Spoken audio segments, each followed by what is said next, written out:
Bonjour à tous. Aujourd'hui, petit détour par la France, un changement.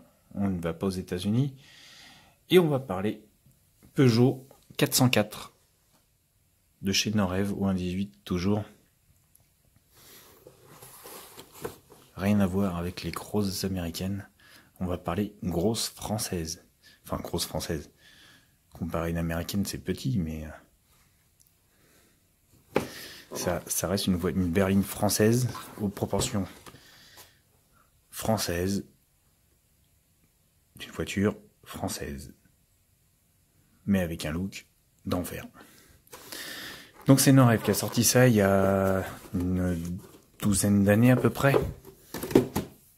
Modèle très bien réalisé. Donc on va sortir la bête. Donc boîtier très simple. On peut voir de chaque côté la voiture. Vous voyez, devant, derrière, à droite, à gauche.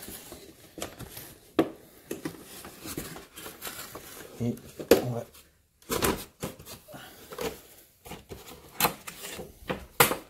Par contre, la particularité de Norev, c'est que les boîtiers sont assez fragiles.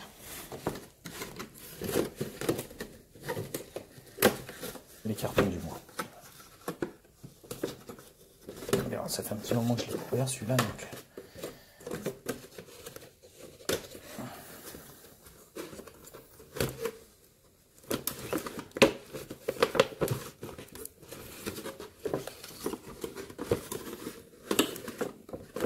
Quand je vous dis que ce sont les aléas du direct, et ben c'est vrai.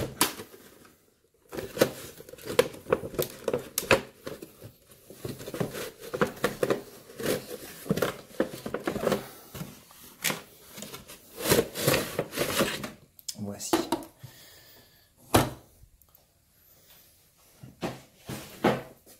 Alors, donc vous voyez, boîtier classique, si vous voulez les empiler les uns sur les autres, vous pouvez.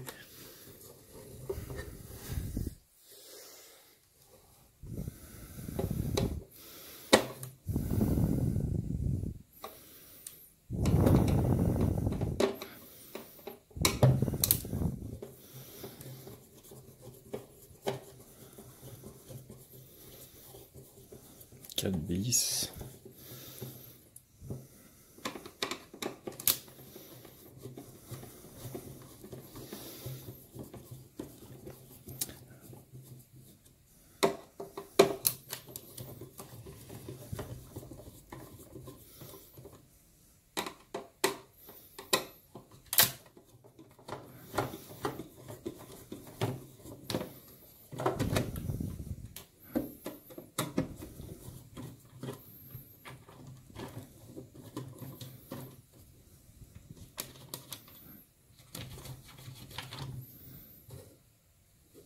Alors, moi je fais en sorte que les vis restent dessus, ça évite de les chercher partout au moment du remontage. Parce que c'est toujours délicat. Donc, le petit support à l'avant qui tient ici au socle par deux petits clips, enfin deux petites tétines, voilà, qui viennent à l'avant. Donc on va la reposer là. Donc les voitures sont assez bien protégées dans les boîtes en soi. Et donc, voici Peugeot 404. Ça va rappeler des souvenirs à certains. Moi, je n'étais pas né. Ou du moins, si j'étais né, j'arrivais sur la fin de la production. Mais c'est une voiture que j'adore pour un style qui est très simple, en fait. Peugeot a repris, on va dire, le principe de l'américaine, avec des lignes carrées, mais en gardant ce principe de petits ailerons qui était typique aux voitures des années 60, 70, fin 70, fin 60, pardon, comme les Chambord, les Arondes, enfin pas les Arondes parce que les Arondes pas trop, mais surtout les Chambord, qui étaient magnifiques avec cette arrière pointue, ces gros feux arrière qui montaient en flèche. Alors pas comme les américaines où vous avez la trappe à essence dans le feu arrière.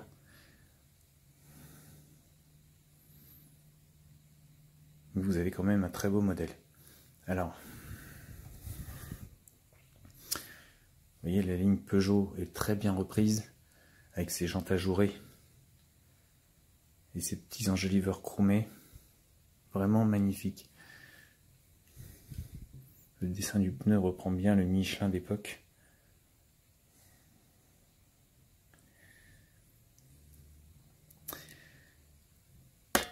L'arrière, typique.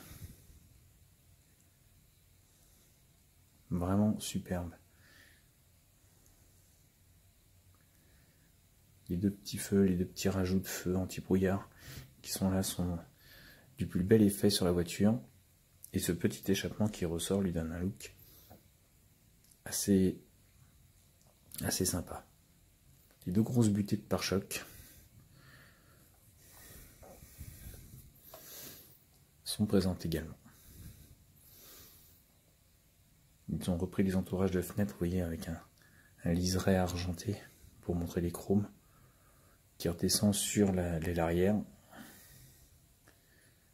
Très joli. Norel fait des voitures très bien finies, très simples, un peu onéreuses à mon goût quand même, parce qu'il faut compter maintenant dans les 45-55 euros. Et à l'époque, elles étaient entre 30 et 39, ce qui était déjà assez cher, mais maintenant c'est encore plus cher. Et maintenant vous avez sur certains modèles les portières qui ne s'ouvrent pas, comparé à celle-ci.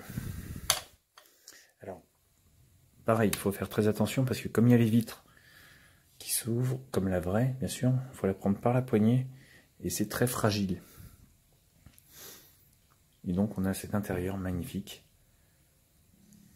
avec les panneaux de porte rouges, les poignées, ouvre-vitres, lève-glace, la coudoir. Ce rouge et blanc terrible sur le gris, ça lui va super bien. Ils ont vraiment fait ça, mais aux petits oignons.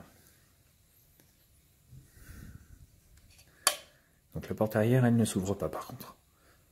Vous avez que l'avant. Donc l'avant, devant, vous avez cette grosse calandre typique Peugeot, avec les deux beaux phares ronds qui reprennent cette petite forme chromée ici sur le dessus, qui reprend l'arête de l'aile. Très très bien fini. Ce gros sigle Peugeot devant, avec pareil les deux grosses butées, les deux petits clicos et les veilleuses dans les ailes. Très très beau. Le capot s'ouvre, mais comme vous le voyez, bon bah, pas de détail. Capot lisse. La baguette est quand même fixée au capot, ce qui donne ça. Avec sur le capot donc la baguette chromée et les lave-glaces. Et donc vous avez un petit moteur, le petit 4 cylindres Peugeot qui apparaît, assez bien détaillé, faut le dire. Pas beaucoup de peinture, par contre ça reste du noir moulé, mais vous avez quand même un beau petit détail. Le gros filtre à air dessus. Donc ce sont des charnières, c'est pas des compas. Les essuie-glaces sont présents également. Le gros joint de pare-brise a été peint et est très bien fait.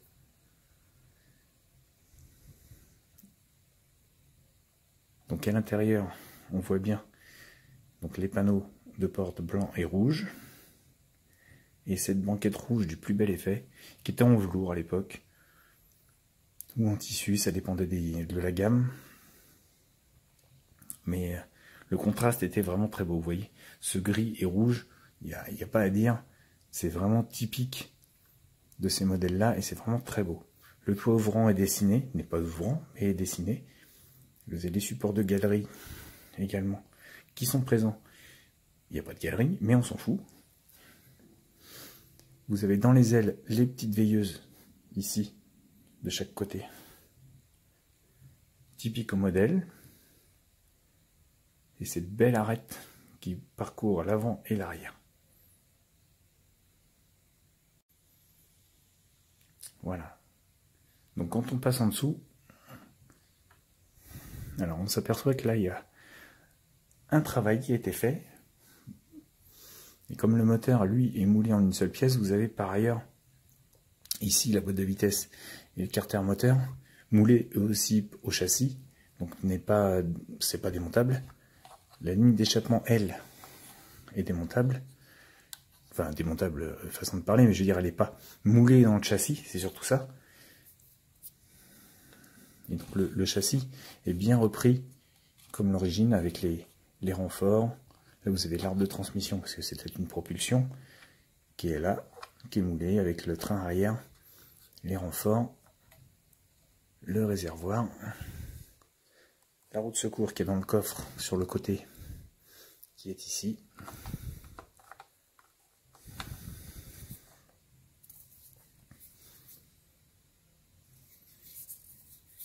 Donc pas de suspension, une direction légère, on va pas trop demander non plus.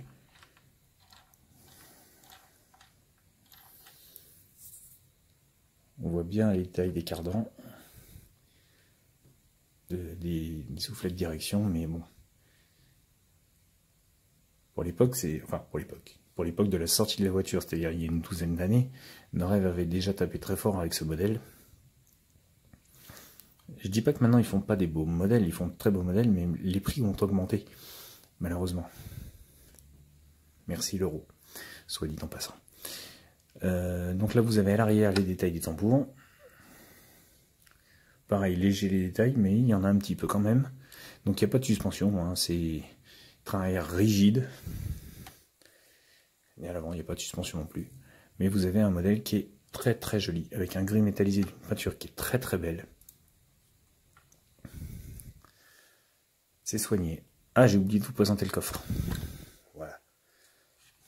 Donc le coffre, rien d'exceptionnel dedans. Si ce n'est donc la roue de secours avec la protection. Donc on la voit pas parce qu'à l'origine il y a une petite protection dessus. Comme donc ils ont fait un truc genre il y a la protection, mais c'est pas du grand détail. Donc là c'est pareil, hein, à l'intérieur du capot. Vous avez juste le renfort extérieur qui est repris. Ce sont des charnières elles aussi. Voilà. Et la petite serrure ici.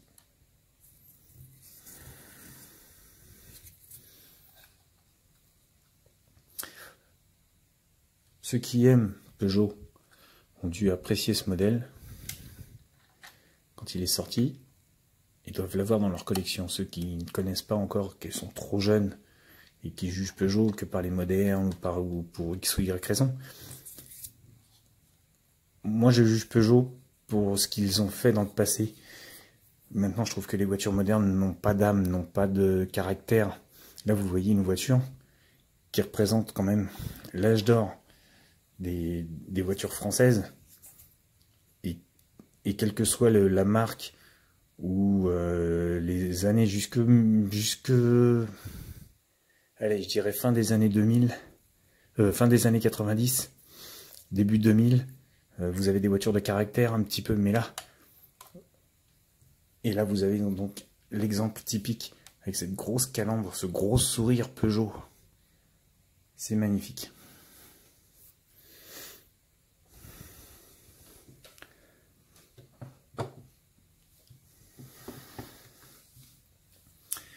Je vous laisse détailler la bête, je vous laisse admirer cette voiture. Dites-moi ce que vous en pensez. Vous aimez, vous aimez pas, libre à vous. Je ne vous force pas comme d'habitude, hein. Mais voilà. Je vous souhaite une bonne journée. Je vous dis à bientôt sur Top Miniature Automobile.